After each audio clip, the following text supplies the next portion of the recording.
감사합니다. 이렇게 또 제가 기본 소양교육 첫 시간에 할 때는 항상 거기는 일어서서 이렇게 했는데 오늘 이런 거 실습 교육이니까 이렇게 좀 편하게 자연스럽게 하면 그래야 또 대화도 되잖아요. 그래서 여러분 이렇게 강의가 합니다. 사실 제가 여러분 오늘 만나게 된 걸 굉장히 영광을 느꼈습니다. 저는 행정사들 강의가 제일 보람이 있어요, 사실은. 그동안에 이런 공직에서 이제 이따 소개 말씀드릴 텐데 소개는 저 뒤에 나오니까 제가 이제 그 실습교육이니까 제목도 국민권익보호 실천행정 이렇게 했습니다. 제가 이제 각 구 단위로 이제 자치위원도 하고 구청 단위로 강의를 많이 해요. 거기서는 생활행정, 실제로 생활 속에서 필요한 행정 이제 그렇게 강의를 보고 있는데 오늘 제목을 좀 한번 갖고 왔어요. 실천, 국민 권익을 실천해야 되냐 보호하는 것. 그래서 이제 행정보호의 국민 권익 보호가 이제 주 목적이니까 이렇게 했습니다. 그런데 얘가 소개가 나옵니다만 사실은 지금 여러분 교재 다 받으셨죠. 이 교재를 이제 2021년부터 우리가 행정사회가 통합이 돼가지고 8개 그 전에 8개 각각 갈라져 있었습니다. 근데 이제 법이 개정돼 통합이 돼서 그때부터 이제 제가 초대부터 이제 이사, 교수, 교육위원 다 하면서 이 교재를 편찬을 했어요. 그때는 교재 편찬위원도 또 이제 뒤에도 제가 이제 쭉 들어가 있었습니다. 그러니까 여러분 교재는 받으셨으니까 그 교재 행정사 법령 제도 그거 보면 거기는 이제 이렇게 파워포인트로 되어 있고 강의나 파워포인트로 되어 있습니다. 그냥 이렇게 글씨로 되어 있으니까 그러면 참고하시고 원래 초창기에 교재 편찬위원 들어가지고 전부 이렇게 만든 그런 교재가 지금까지 계속 써오고 있습니다. 조금씩 이제 법이 바뀌면 수정될 뿐이죠. 참고로 하시고 그러나 이제 제가 강의하면 항상 이렇게 파워포인트를 만들어 가지고 하고 있습니다. 그래서 이제 제일 소개라기보다도 그냥 행정사에 관련된 것만 사회적으로 여러 가지 또 있지만 관련된 것 중심을 하면서 중간중간 또 강의 중에 또 거기에 맞는 이런 말씀도 드리도록 하겠습니다. 항상 그 강의 시간에 또 교수를 먼저 소개하게 됐어요. 그래서 대한행사의 본부에서 할 때는 꼭 교육 연수원장이라든가 교육부장이고 합니다. 오늘 그냥 간단히 이제 자연스럽게 여러분들에게 소개에 너무 딱딱하게 그러기보다도 알겠습니다. 저는 이제 공직 경력으로 제 1회 때 자격을 받았어요. 2013년도가 1회였죠. 그렇죠? 그래서 이제 사무관, 서기관 경력으로 그때 이제 행정사 자격을 받았습니다. 그래서 제가 사무관, 서기관으로 들어가서 한 15년 하다가 또 교수로 옮겼어요. 법정가에 교수로. 왜 옮겼나? 제가 사법고시만 한 6, 7년 공부하다가 생각도 안 되더라고요. 근데 안 된 것도 감사해요. 그 행정부 쪽으로 옮겨. 사무관 이상 서울대 행정대학원은 사무관급 이상만 응시 자격이 있더라고요. 야간부에. 이 전부 이제 지금은 행정고시가 됐잖아요. 꽤. 그래서 그 행정고시 출신 이상만 전부 거기는 이제 들어갑니다. 야간. 대학원은 주간은 그러지 않지만 그래도 주간에 있는 학생들은 행정고시하고 행정사고 두 가지 시험을 하는 거예요. 많이 봅니다.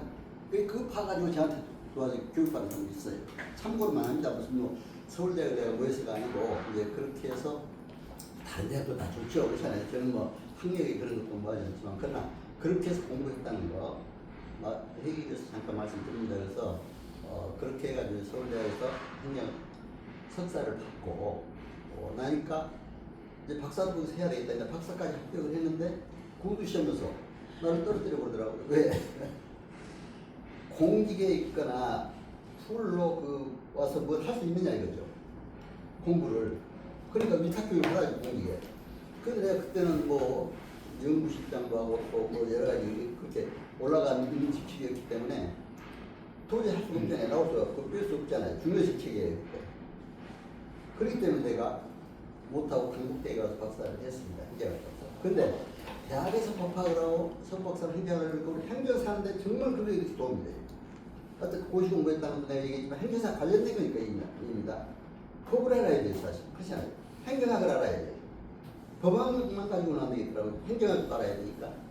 그래서 이렇게 전공을 해가지고 또 공무원 생활하는 15년 하다가 법정대학 교수로 그것도 오라고 하더라고요. 총장들 모아놓고 강의를 했는데 법정대학의 그 관동대학의 법정대학 교수입니다. 근데 아까 그 종교위가 나와서 기왕이 나왔으니까 그게 이제 또 기독교 학교입니다. 명기대학 같은 데다니는데 그래서 이제 거기서 오라고 그래서 저기 교수로 갔죠. 끝나고 나니까 이제 그 정년 끝나고 나니까 뭐 요새 디지털 사이버 대학이 많이 생겼잖아요. 20개월. 그래서 이 사이버대 총장으로 제가 가게 됐습니다. 근데 그것도 행정사에 도움이 돼요. 왜 디지털 시대? 요즘에 정부에서 있다가 나오고 있습니다만 디지털 행정.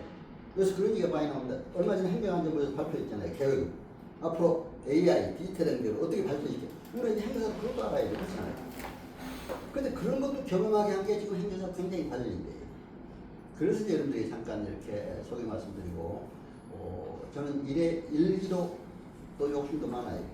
남한테 안 떨어지려고 일했대 받고 2014년도 초기에 일기로 교육을 받았어요.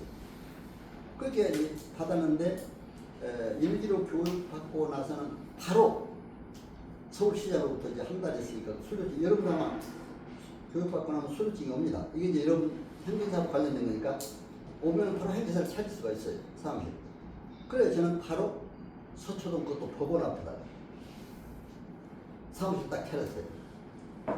한 교육장도 한 30명 들어갔을 게 왜냐면 어차피 내가 교수 출신이니까 교육도 좀 맡아서 다 해야 되잖아요. 실습교육이. 그래서 거기서 했습니다. 임대도 꽤 많이 나갔죠. 그때는 초창기 몇백만 원씩 막 주어가면서 더구나 법원 앞에 서초동 교대 그쪽은 비싸잖아요. 그래서 했는데 그래서 우리 대한행정사협회라고 있었어요. 이제 8개 갈라지기 합하기 전에 대한행정사협회가 사실 제일 많았습니다. 그때 그 숫자가 한 8, 90%는 거기 출신 지금 나온 사람들이 그렇게 많았습니다. 근데 이제 다른 협회를 그렇다고 뭐 하는 게 아니고 다른 협회들 다 이제 같이 합해가지고 하자 하니까 제가 저도 앞장섰어요. 이게 합해야 된다. 그렇잖아요. 행정사 하나가 돼야 되잖아요. 아무리 커도. 그거는 그냥 그대로 가도 그렇잖아요. 할 수가 있는데 그래도 합해서 숫자가 적은 협회나 또 많은 협회나 같이 힘을 합해서 우리가 행정사 하나를 뭉쳐야 된다. 하는 게 제 주관이었어요. 그래서 이제 그때 합하는데 제가 법제사무국장님도 만나고 같이 댕겼습니다. 쭉 국회. 그래가지고 이제 그 임원들하고 같이 댕기고 제가 이제 또 교육부회장 법률정책위원장을 같이 맡아가지고 이제 그때도 했기 때문에 법률정책이면 또 그걸 해야 되잖아요. 그래서 해가지고 이제 통합이 돼가지고 2021년도 7월 1일부터 통합된 대한행정사회를 했죠. 근데 거기서 초대 이사, 초대 교육위원, 초대 교수를 하면서 거기서 쭉 강의를 지금까지 해왔습니다. 해왔는데 이제 지금은 합해지다 보니까 8개 협회가 합해지다 보니까 저는 그래요. 골고루 좀 다 그걸 하는 게 제 소신인 거잖아요. 다른 협회 출신들도 골고루 나눠가고 근데 사실은 행사 교육을 해보니까 이런 기본 소양교육에서 정말 훌륭한 교수들 다 해요. 거기서 기본이잖아요. 거기서 잘 해가지고 실습에서는 실무 위주 중심으로 이렇게 해야 되니까 그래서 이제 합니다만은 일단은 전부 다 뭐 훌륭한 분들이 많으니까 그렇다고 남은 저는 것들을 비하하는 그러진 않습니다. 그래서 이제 원칙이 그렇다 이거죠. 기본 소양교육. 그래서 이제 이번은 제가 10월 달에 그러는데 이번은 또 3시간을 원래 기본 소양교육 여러분 이번에 2시간 받았죠? 2시간씩 법률행정. 그래서 첫 시간에 항상 첫 시간이잖아요. 2시간. 그런데 이제 3시간 동안 강의를 이렇게 해달라고 오늘 또 요청이 왔으니까 그때 하게 될 겁니다. 그런데 사실은 제가 오늘 여기 올 때도 오전에 저는 한번 강의 준비하면 다른 행사 있기 전까지 이걸 철저히 준비하라고 이랬어요. 그래서 오늘 아침에 영상을 제가 한때라 또 만들었어요. 왜? 여러분들이 강의할 걸 철저하게 해야 되겠다. 하나도 빠뜨리지 않고. 그러니까 그것도 내가 보내드릴 겁니다. 그렇잖아요. 그러니까 이 파워포인트는 전체 내용을 이거는 그건 종합적으로 다 이거는 막 시간이 꽤 이제 넘어갔어요. 근데 이제 오늘 여러분들은 이제 중간중간 실무적인 실습적인 실습교육이니까 기본 소양교육과 좀 그 안만 가지고 괜찮아요. 그렇죠? 근데 이제 저한테 기본 소양교육 이번 안 받았으니까 그것도 한번 보시면 돼요.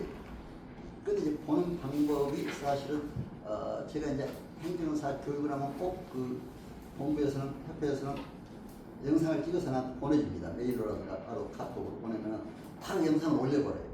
그러니까 이제 대한행사에 43만 행정사들이 거의 다 봐요. 저 교육받은 사람들이. 그렇게 하고 있는데 이번에도 여러분들이 이제 그것도 내가 보내드릴 겁니다. 여러분들 이제 내가 뭐 받았으니까 제가 입력해가지고 보내드리고 또 대표분한테 보내드리면 또 같이 이렇게 하면 됩니다. 근데 오늘 실습 교육도 내가 이렇게 좀 자연스럽게 좀 그렇잖아요. 종합적으로 이렇게 할 거니까 이제 그거하고는 조금 차이가 있을 거예요. 그거는 완전히 요걸 이 강의하는 전부 뭐 거의 다 의장 다 이렇게 만나요. 그렇잖아요. 그러니까 그거 보면 그러니까 파워포인트까지 다 나와 있으니까 여기 파워포인트가 들어가도 그걸 보시면은 하나하나가 다 나옵니다. 그렇죠? 그러니까 그게 이제 참고가 됩니다. 근데 제 유튜브 있다가 이제 제 명함 드렸으니까 명함 안 봐도 유튜브를 보실 줄 알잖아요. 바로 박완신 TV 치면은 박완신 총장이라고 뜹니다. 그러면 바로 오기 전에 오전에 내가 제작해가지고 바로 올렸어요. 딱 보시면 돼요. 또 그것도 보시면 돼서 제가 이제 말씀드립니다. 그러나 오늘은 이것도 실습 교육과 그거는 약간 좀 차이가 있습니다. 이거는 실습 위주로 이렇게 얘기할 거니까 그래서 이제 제 이렇게 말씀드렸습니다. 그리고 이제 오늘 제목은 제가 이제 이런 순위로 행정목표 정의, 성공 비결, 또 이렇게 경영상, 또 실제 업무 사례라든가, 또 행정심판법상, 그리고 이 사례, 또 생활환경, 국내경, 컨설팅 이런 거라든가 이렇게 얘기할 겁니다. 그러니까 좀 참고로 하시고 해주시면 되겠다. 근데 마틴 부버라는 사람, 유명한 독일의 유대계 철학자죠. 이 사람은 인간이라는 게 너와 나의 만남 속에서 기쁨이 있고 행복이 있다고 했어요. 오늘 여러분과 저의 만남이 정말 기쁨이 되고 행복한 시간 됐으면 좋겠습니다. 그렇죠? 정말 행복한 시간. 그래서 제가 오늘의 행복이 내일의 빛이다. 나는 이렇게 짤막하게 말도 이제 제가 왜 이렇게 하냐면 제가 시인으로 든다는 해서 시 낭송, 시 창작곡도 얼마 전에 강의한 줄 알았어요. 작가들 전체 모아놓고 시, 수필 두 가지 분다. 그러니까 법률행정을 하면요 이 문학을 해야 되겠더라고요. 상당히 부드러워요. 사람을 음악과 문학을 같이 하니까 우리 한일 문화가 세계적이잖아요. 그래서 그걸 해서 나가는데 내 이 영상 제작하기 전에 바로 그 시 딱 하나 낭송했어요. 내가. 이따가 쉬는 시간에 뭐 여러분들 듣고 싶으면 시도 하나 낭송 해줄 겁니다. 그런데 그거를 오늘의 기쁨, 예? 오늘의 행복이 내일의 빛이다. 이런 제목, 내일의 빛. 이런 제목이라서 여러분 그러니까 오늘 이 시간이 바로 행복한 시간이 돼야 돼요. 그렇죠? 과거 힘들고 어렵고 누가 힘 안 든 사람이 어디 있습니까? 집안에 힘들고 어렵고 힘 안 든 다 들어가 보면 다 있어요. 몇 가지는 그렇지 않아요. 누가 아프다든가 뭐 될 일이 안 됐다든가 그렇죠? 뭐 인생이 살아있다는 게 그 증거입니다. 그렇죠? 살았으면 좀 그래요. 그러니까 여러분들이 오늘 이 시간을 행복하게 즐기시고 가장 여기 집중해서 잘 들어주시면 여러분한테 도움이 된다 해서 얘기 드립니다. 행사법 1조에 뭐라고 했죠? 응? 행정과 관련된 행정산업, 국민의 편익, 권익을 도모하고 행정제도의 건전한 발전에 기여한다 이렇게 되어 있습니다. 그렇죠? 그 행사법 목적이 나오죠. 이 목적을 실현하기 위한 것이 행정사업. 그러면 이 목적을 실현하려면 우리가 성공해야 돼. 행정사업 그렇잖아요. 일만 걸어놓고 뭐 할 게 아니라 기왕에 할 바에는 저는 그래요. 성공해야 된다. 뭐든지. 그러나 꼭 성공이라는 게 뭐 돈 잘 벌고 뭐 해서 꼭 그런 것만 아니라 어떻게 좋은 분들만 좋은 관계 속에서 이렇게 해야 된다. 그래서 보세요. 성공, 덕목, 사요소에 뭐가 있어요. 여기 끝나고.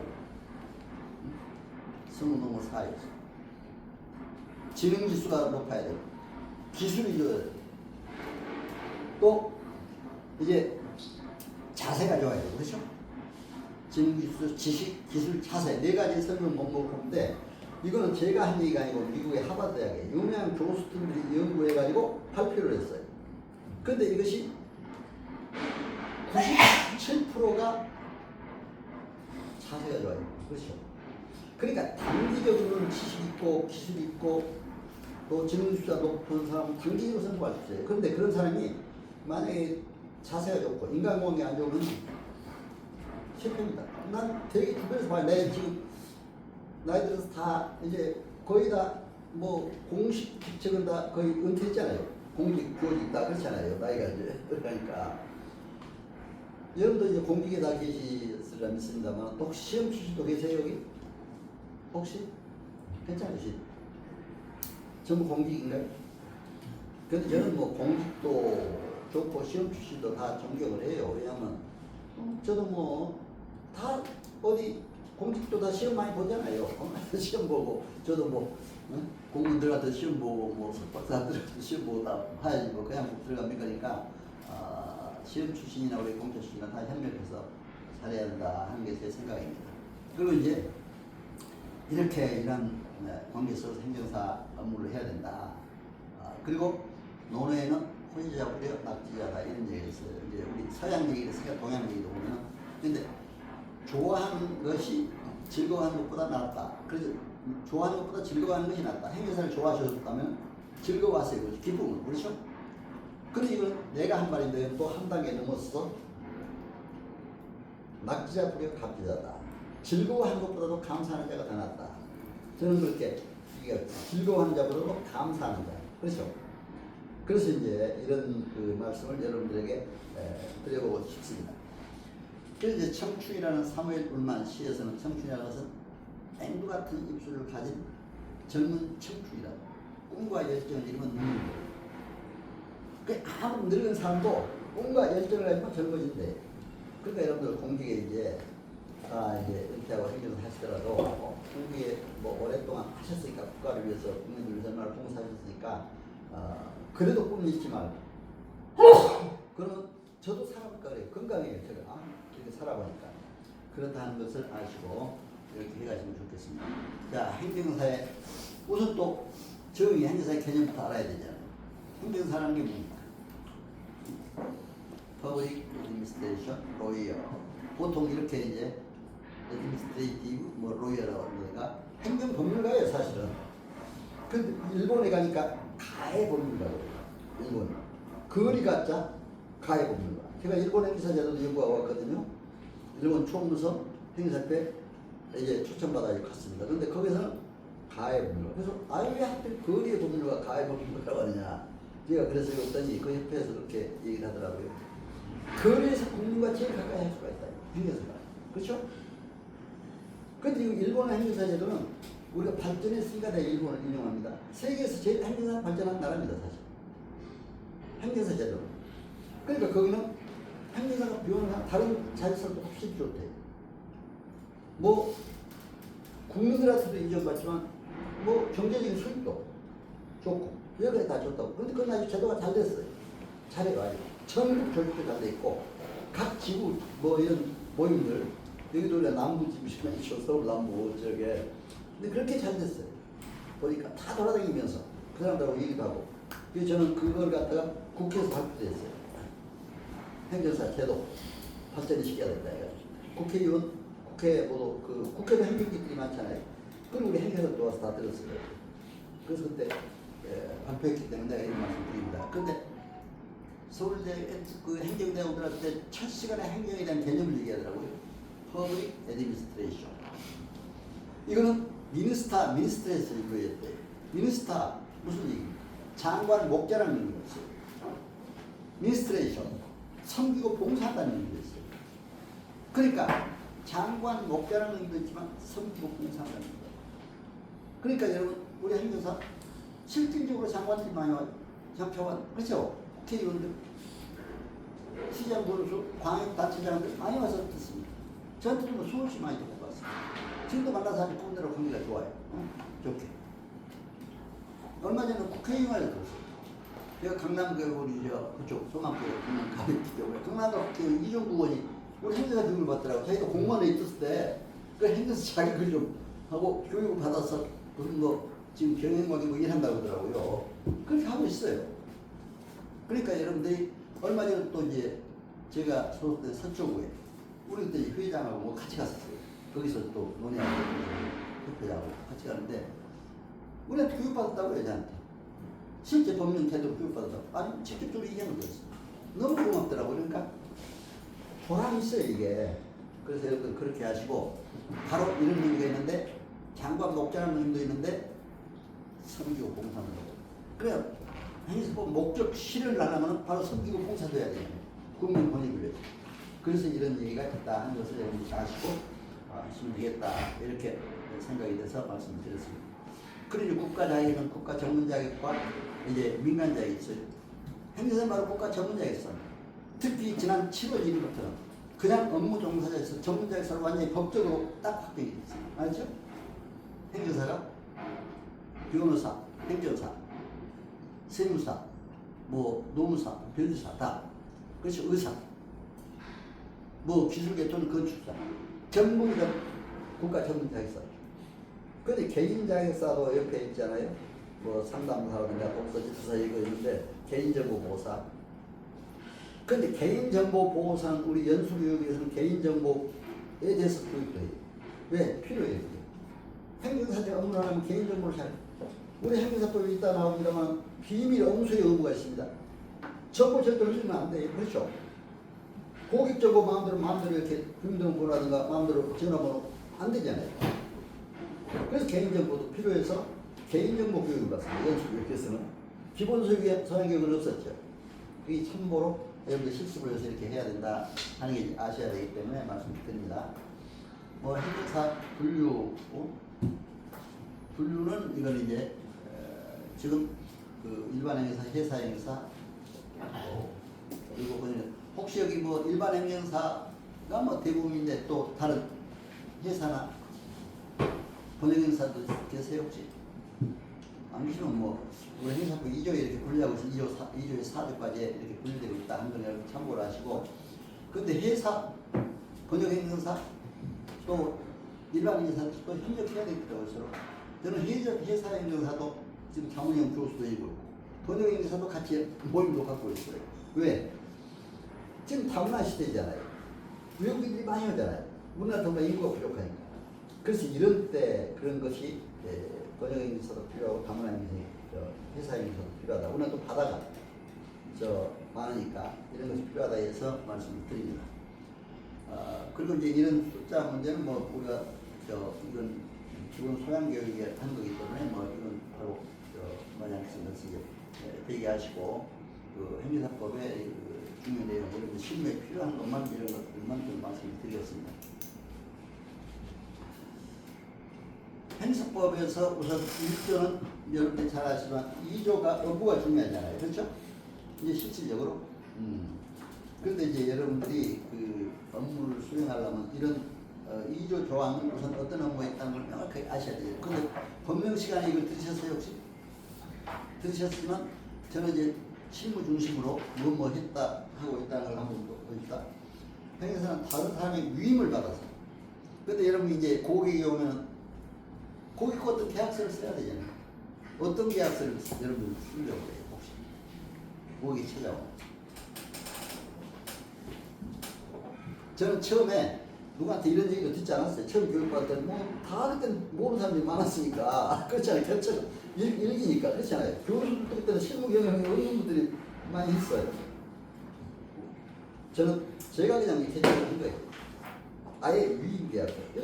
업무의 행정사법이 위임에 따라, 고객의 위임에 따라 업무를 받는다고 했잖아요. 그러니까 이제 여러분들 어때요?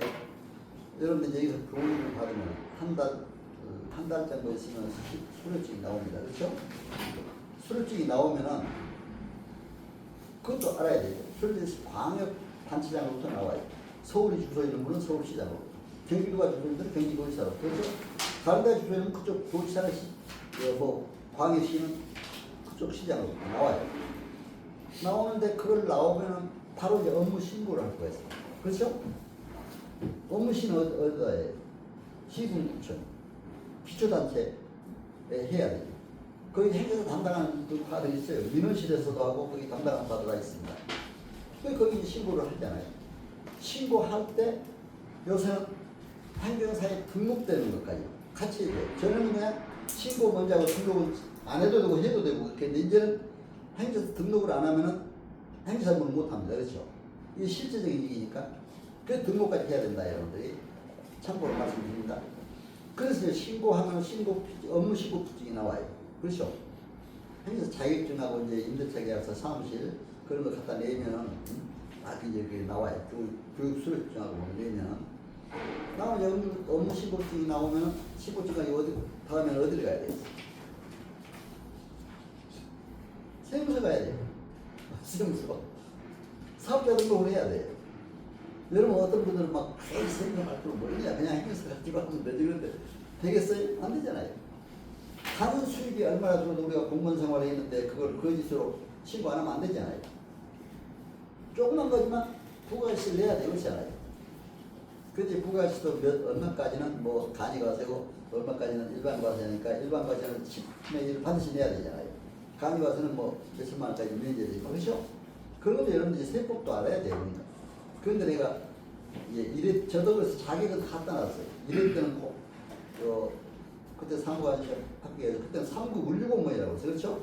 우리 할 때는 3급 물류공무원 합격해가지고 바로 있으니까 공직에 들어갔는데 공인중개사가 1회가 또 시행이거든. 그건 한번 봐봅시다. 전부 자기는 다 따놨어요. 1회 때. 따놨더니 그건 그러니까 공인중개사 교육도 제가 하고 그랬어요. 그 다음에 이제 박사학위 받고 나니까 상고공부에서 행정학 박사, 경영학 박사, 경제학 박사들을 경영 컨설팅 자격을 준다고 신청을 하래요. 박사학위 받고 신청했어요. 신청하니까 3개월 또 교육을 받대. 그냥 그런 것도 아니더라고요. 교육 뽑고 또 시험 봐요. 합격하니까 컨설팅. 근데 그런 게 따는 게 굉장히 좋습니다. 행정사는 상담을 잘하려면 컨설팅 잘해야 되잖아요. 경영 컨설팅. 그러니까 그런 것도 잘해야 되고. 또 공주에서 부동산 문제가 있어 커요. 토지보상 문제도 행사해야 되지. 요즘 재개발하고 하니까. 근데 이제 공인중개사들이 어떤 사람들은 그렇게 이제 써놨다가 내가 그 공인중개사 교수가 나왔더라고요. 저도 강의 좀 해요. 그 사람이 공인중개사들이 뭐 자기 간판 앞다가 뭐 법률 전공, 세무 전공 세무 전문 이렇게 했대. 그러니까 그건 이제 다른 자기사들이 이걸 어떻게 고발을 한 거예요. 어떻게 공인중개사 세무 전공을 하나? 그렇죠? 어떻게 변호사나 법무사도 아닌데 법률 전공이라고 했냐? 그래가지고 그걸 고발을 했대요. 고발을 하니까 과태료 뭐 100만 원 얼마 나오고 막 그랬대요. 과태료가 나오고. 선택지가 행정상 그러나 법률 전문, 행정법률 전문가라고 되어 있잖아요. 여러분들이 행정법을 안 됩니다. 그렇기 때문에 이제 그러나 이제 세무에 관한 그러니까 이제 전문가들이 지혜롭게 하려면 고객으로부터 뭐 하지 않으려면 세무에 관한 거 구체적으로 물으면 여러분들이 알더라도 세무사에 가서 물어봐라. 이렇게 해보는 게 좋아요. 그렇죠? 우리 행정법 비교에도 다른 법에 있는 우리 그 업무를 하면 안 되잖아요. 소상 우리가 쓰면 안 되잖아요. 그러니까 이제 그런다. 그런데 여러분들 참고로 이제 이렇게 자격을 따니까 그게 좋더라고요. 여러 가지 자격을 따니까. 그렇잖아요. 그리고 다 하는데 도움이 되잖아요. 그런데다가 이제 제가 행정사 처음 하면서 어떤 업무를 제일 먼저 했냐면은 나는 출입국 기관에 근무도 안 했어요. 한 번, 혹시 여기 출입국 기관에 근무해 본 분 계세요? 출입국. 한 번. 계시면 손 한번 들어보세요. 한 번도 안 해보는데 베트남 여인 우리 한국 사람한테 베트남 누구라고 이름을 하면 또 안 돼요. 그렇잖아요. 우리 한국 남자하고 결혼을 했대. 네? 그래가지고 나한테 국적 취득을 해달래요. 참 어이가 없더라고요. 한 번도 해본 일도 없고 이런 거 어떻게 하겠어요?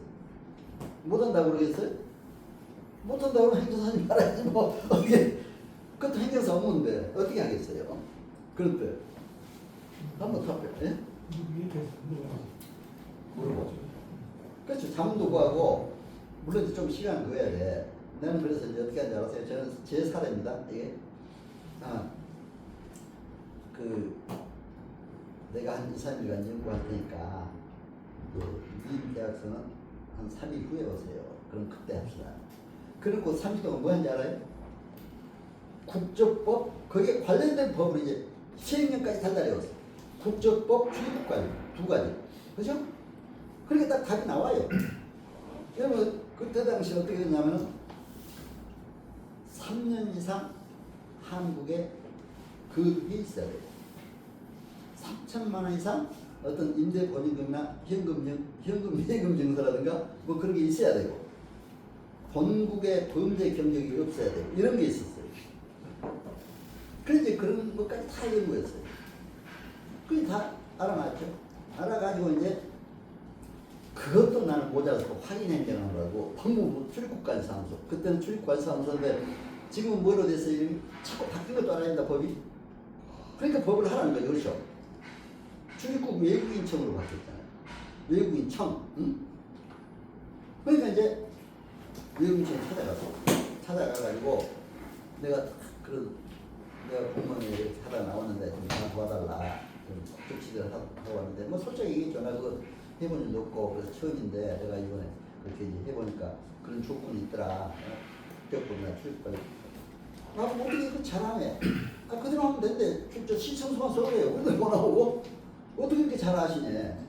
그 신청을 본격 취득하는 신청서, 서류 받았어요. 받아가지고 이제 한 2, 3일 후에 그 사람이 왔어요. 와서 이제 정식으로 내가 이제 설명을 또 했죠. 그렇게 3년 이상 일을 거주했느냐, 또 3천만 원 이상 일경사를 그런 게 있느냐, 본국에 어떤 범죄하는 경력이 있느냐. 그렇잖아요. 형사처벌은 관계 있으면 안 되잖아요. 그러니까 그런 게 없다 그러더라고요. 그러면 다 그런 서류를 띄워라. 예금주나 임대차계에서 그런 거 띄우고 3년 이상 거주했다는 어떤 그렇잖아요. 다 이제 서류를 해오라고 했어요. 해봤어요. 그 이런 것을 또 정확하게 잘 써야 되잖아요. 없는데 써줬다가 그게 못해주면 안 되잖아요. 다음에 안 될 조건을 다 받아가지고 이제 보수는 얼마 되게 쓰고 그때는 보수 그렇게 많이는 못 받았어요. 몇 백만 원 그냥 이렇게 했는데 그래 받고 써줬어요. 써줬었는데 금방 나왔어요. 이야, 그러니까 그 사람도 세상에 자기가 뭐 대림동에 그렇게 가도 아무도 모르더래. 대림동은 중국 사람들이 중국 베트남 이쪽 사람들이 많아요. 그렇죠? 그러니까 여러분들이 출입국 관리 연구하려면 또 대림동에 가서 많이 해야 돼요. 그것도 알아야 돼요. 그렇죠? 고려인 동포, 러시아 동포 어디가 많습니까? 동대문에 많대요. 동대문에 많대요. 그래서 이제 내가 그 사람한테 이렇게 해서 설명하고 이렇게 했더니 여태까지 참 누구한테 물어봐도 모르더래. 어떻게 속으시나 대답해 주고 그게 잘 처리해 주시냐 이거죠. 여러분 내가 알아서 했어요? 네? 실무 경험 그러니까 이게 실습 시간이니까 내가 그런 일이 하면 이제 법령 제도 그거는 딱 3시간에 이게 요것만 하기도 설명을 하기 힘들잖아요. 이것 때문에 내가 이제 그런 업무에서 이렇게 이런 것들을 여러분들이 아셔야 된다 해서 제가 이제 말씀을 드립니다. 그래서 여러분들 처음에 행정사무를 받더라도 절대로 뭐 그냥 두려워하지 마시고 정이 몰라서 여러분들이 뭐 처음에 당황하면은 다른 사람들이 물어보면 돼요. 성담은 그렇잖아요. 그렇잖아요. 그냥 참고를 하시면 돼요. 그러니까 여기 이제 인허가 뭐 민원 신청 뭐 다 있잖아요. 또 거기 뭐 사실증명에 관한 업무 기타 뭐 여러 가지 하여튼 거기 쭉 행사법 2조에 찾아보면 그게 다 나오니까 여러분 다. 근데 이제 여기 업무 중에서 이제 저는 법인 설립 인허가를 많이 했어요. 인허가 업무. 네? 어떤 법인을 설립 인허가냐? 여러분 민법상 법인은 그러니까 민법도 알아야 돼요. 우리가. 그래서 법령 제도 시간이 첫 시간에 필요합니다. 그렇죠? 법령 제도 시간에 그런 게 필요한데 민법도 알아야 돼요. 왜? 법인 설립을 하려면 민법을 알아야 돼요. 행정사가 설립할 수 있는 법인은 비영리법인, 공익법인이에요. 다른 법무사나 변호사가 할 수 있는 법인이 뭡니까? 영리법인. 근데 그게 왜 구별되느냐? 비영리법인, 공익법인은 행정기관에 허가를 얻어 설립한다. 이렇게 민법 규정이 됐어요. 행정기관에 허가가 얻으니까 인허가 업무 있다. 그렇잖아요. 그렇죠? 그래서 법을 다 따를 수도 있어야 돼요. 그런데 상법상의 영리법인, 그래서 상법도 또 알아야 되더라고요. 그렇죠? 상법상의 영리법은 뭐가 있어요? 주식회사, 한명회사, 합자회사, 유한회사 이런 게 있잖아요. 그런 회사는 어떻게 설립한다고 되어 있어요? 상법. 등기함으로써 설립한다. 그럼 우리 행사 건드리면 안 되잖아요. 행사 건드리면 등기는 누가 주로 해? 법무사들이 해야 하잖아요. 그러니까 법무사나, 근데 변호사, 법무사는 거의 같은 모두 해요. 그러니까 되게 큰 회사들은 막 거기 법조인들이다 그렇잖아요. 법률 자문위원들이 있어가지고 거기서 다 해가지고 뭐 등기만 법무사한테 맡기면 되니까 그렇죠?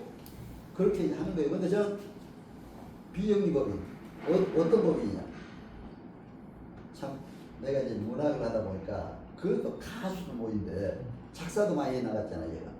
제가 작사한 곡이 15곡이 굴려나갑니다. 지금 가요도 굴려나가고 제 그 유튜브 보면 다 나와요. 이따 이제 한번 그러니까 박완순 TV 시간 이따 이제 쉬는 시간에 잠깐 그것도 보시면서 한번 오늘 아침에 내가 여러분 강의하기 위해서 준비했던 거 그렇죠?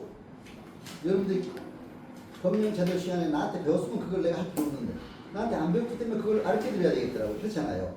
그래서 그런 거를 쭉 해서 이제 제가 강의하는 그 끝까지 들으면 굉장히 도움이 될 건데 행정사는데 법적인 문제라든가 행정적인 문제, 컨설팅 문제 그렇죠?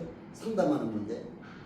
그래서 이제 이렇게 법인 설립을 하는데 한 30분간 전체 내가 설명을 했어요. 법인 설립 이렇게 한다. 정부안을 작성하고 또 총회도 열고 이렇게 해야 되는데 법인 설립하려면은 또 여러 가지 이사도 선임해야 되고 대표이사도 만들어야 되고 이제 다 절차를 하고 나니까 나보고 행정사님이 이제 그러니까 이제 행정사님이라고 그러면 또 나를 또 막 총장이고 뭐 교수님이고 하니까 노래 한 곡 불러주면 가수들이 힘이 나겠고 행정사답게 노래까지 잘 불러야 되더라고요.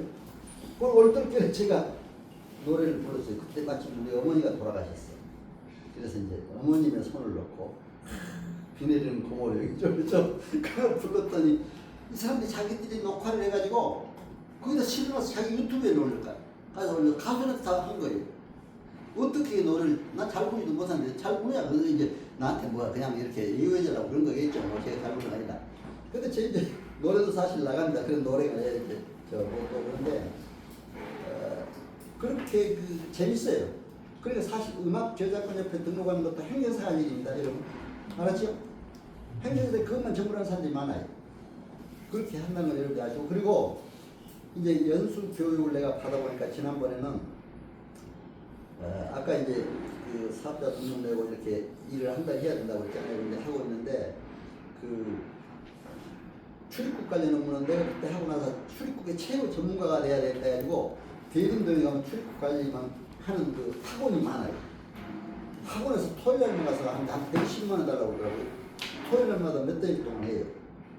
달달에 8시 막 저는 막 하면 8시 해요.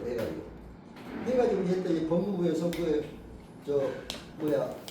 출입국 관리 대행 업무 증명서 나와요. 출입국 업무 전문 증명서.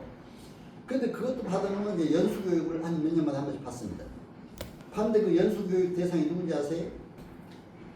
작년에 받았어요. 연수를 몇 년 만에 한 번씩 받으니까. 받았는데 그 연수교육을 받을 수 있는 대상이 변호사 행정사예요. 여러분 그것도 알아야 돼요. 출입국 관련은 모르게 변호사 행정사 할 수 있다 이런 얘기예요. 근데 그동안에는 사실은 여행사들이 거의 다 했거든요. 그렇죠? 여행사들 그러니까 여행사들이 요즘 행정사를 지난번에 대림동에 한번 나는 일부러 여행사에 가봤어. 과연 이게 어떻게 하고 행정사 감탄이 하나 붙어있어. 근데 행정사 거기 그렇죠. 거기 있다고 그러더라고요. 그러니까 거기 있으면 괜찮아요. 거기 있으면서 같이 자기 한데 만약 자격증 빌려주면 안 됩니다. 여러분 해라도 그렇죠? 그럼 뭐 큰일 나요. 자격증 빌려주면 거기서 근무하면서 하는 건 괜찮아요. 근데 내가 그런까지 조사할 수는 없잖아요. 그러니까 뭐 이것도 개인적으로 누구라고 어디라고 하면 이게 안 되잖아요. 그런 경우도 절대로 안 된다 여러분들이. 자기는 함부로 빌려주거나 함부로 또 자기는 안 하면서 그냥 어디 빌려줘가지고 누구하고 하게 한다든가 그것도 안 되잖아요. 그래서 그런 경우도 있다. 참고로 제가 말씀드린 변호사 행정사. 그 행사가 얼마나 여러분 그렇죠? 여러분 그렇게 됐다는 걸 아시고 참고로 그래서 이제 업무에 대해서는 여러분들이 좀 구체적으로 알아야 될 것 같아서 이렇게 많이 제가 얘기를 드렸습니다. 그런데 업무에서도 우리가 주요 업무 이런 게 이제 하려면 반드시 그 법을 알아야 돼요. 그래서 행정사 업무를 하려면 이렇게 주요 업무와 관련된 법령, 그렇죠? 이런 건 여러분들이 꼭 이것도 내 유튜브에 보면 이런 게 다 구체적으로 나옵니다만은 이런 거 알아야 돼요. 아까 얘기했잖아요. 출입국관리 업무, 출입국관리 국적법 했다고 그랬잖아요. 반드시 그 두 가지. 그렇죠? 국가유공자 업무, 국가유공자 예우 및 지원에 관한 법률, 보훈보상 대상에 관한 지원에 관한 법률. 이걸 꼭 먼저 봐야 돼요. 그렇죠? 어떤 업무가 들어오면 우리 여기 윤규 남부팀장이 국가유공자는 최고 전문가입니다. 행정사 중에. 그렇죠? 국가유공자. 그러니까 여러분들이 앞으로 하려면 어느 한 가지는 전문가가 돼야 돼요. 그렇죠? 그러면서도 또 그래서 다른 건 모르면 안 돼요. 다른 건 다 알아야 되잖아요. 행정사 하도 업무가 다양하니까 별개가 상담이 들어오는데 그거 하나만 가지고 안 되잖아요.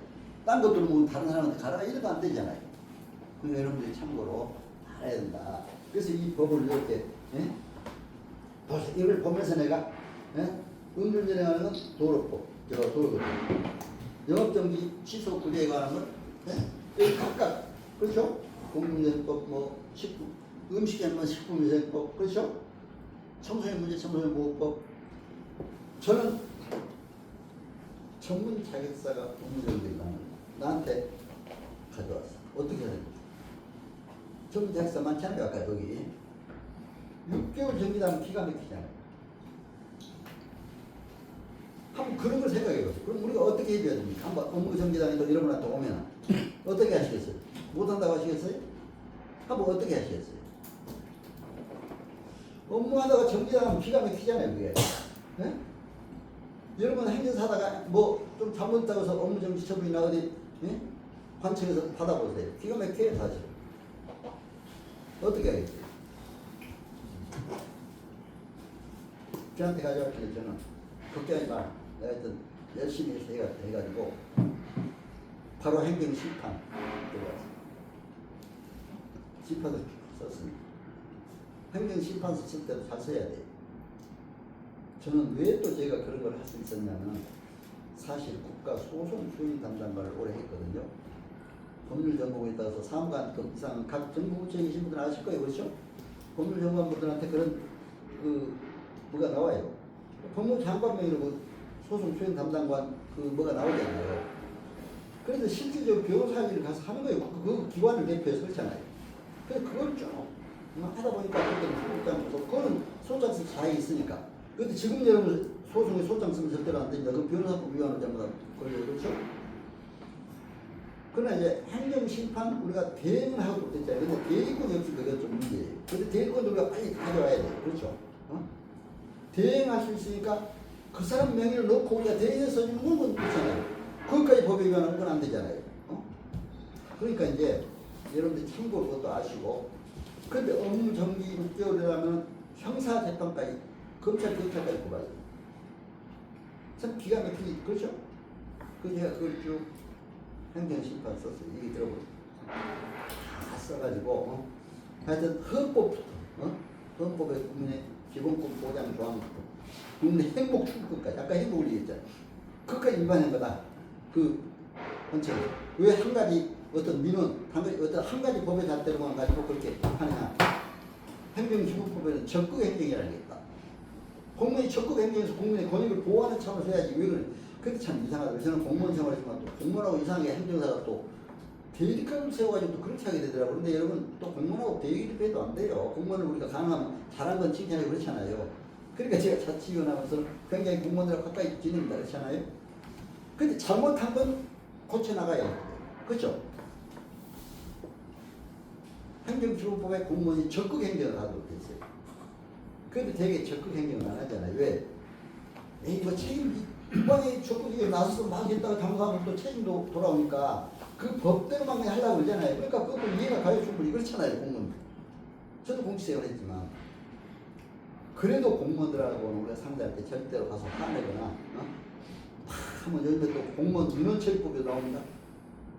절차법상 다 우리가 보면 공무원한테 열면 폭언이나 폭행했다면 큰일 나요.